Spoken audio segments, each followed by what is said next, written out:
Here is a statistic that absolutely breaks the fundamental laws of football.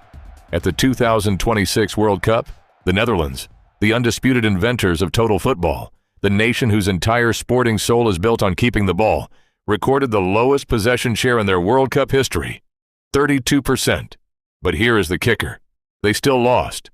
They were beaten by a team that looked at the Dutch playbook, laughed, and refused to play their game entirely. The internet has a name for this approach. It started as a joke, but the tactic behind it is deadly serious. They call it Haramball.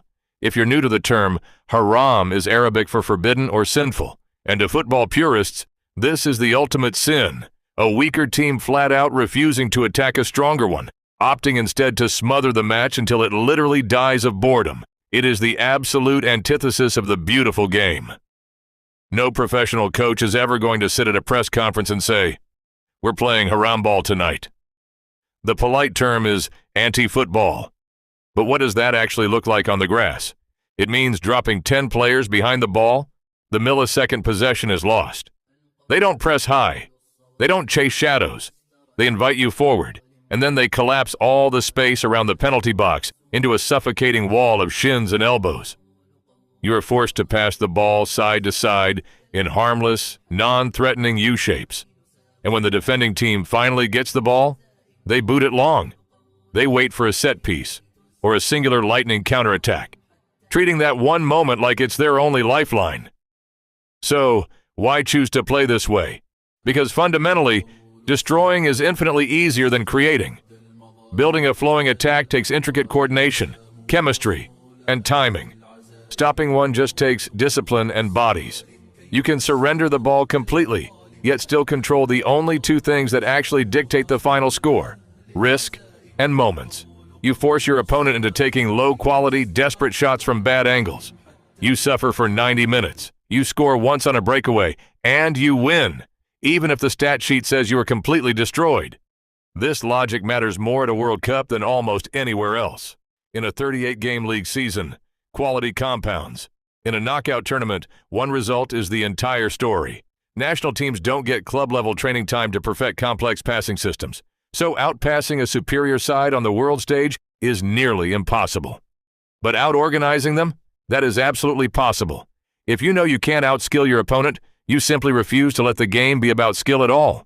القول قول الصوارم كي تسترد المظالم حتى الأراضي نسام رسول أهل العزائم القول قول الصوارم كي تسترد المظالم حتى الأراضي نسام رسول أهل العزائم القول قول الصوارم كي تسترد المظالم حتى الأراضي. This is not a new idea.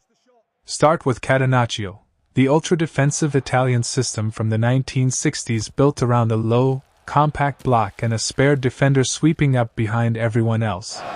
That's the tactical grandfather of everything we're talking about today. Fast forward to 2007, Walter Smith's Rangers ride a system nicknamed Catenaccio, all the way to a UEFA Cup final.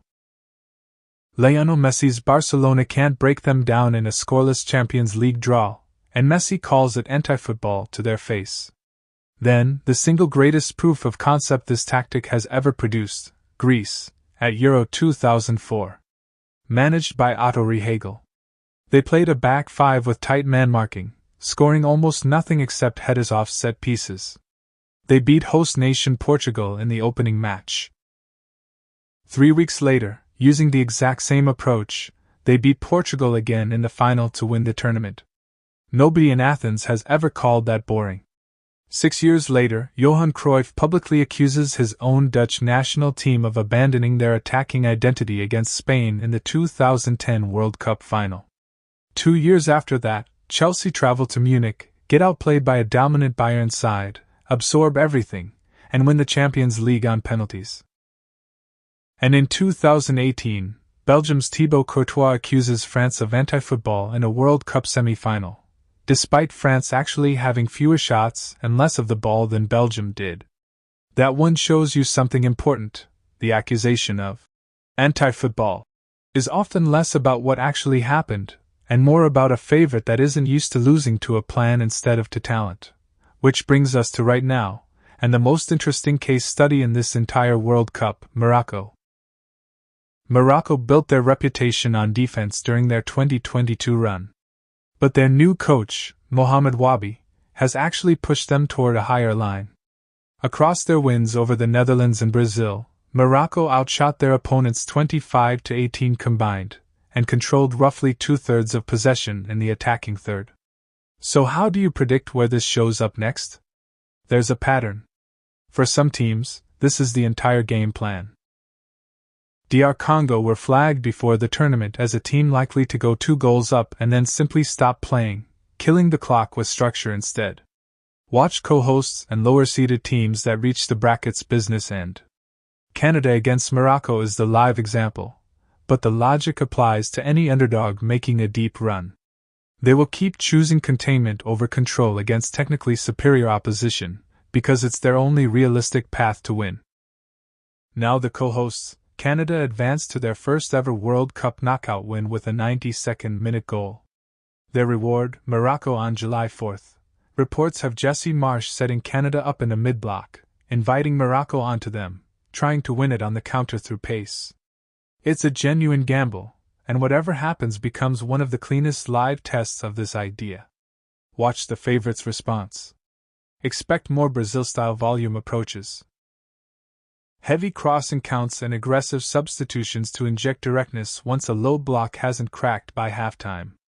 And expect, rest defense, to keep getting coached into the heavy hitters, because the counter-attack out of a low block is the single most dangerous route to a shock result left in this tournament. Diego Simeone, who's built an identity on making games ugly and winning them anyway. José Mourinho, who turned "park the bus and win 1-0" into a personal brand. Antonio Conte and Massimiliano Allegri, masters of squeezing results out of games their teams don't deserve to win. Sean Dyche and José Bordalas, proof that this approach wins promotions and saves jobs at every level.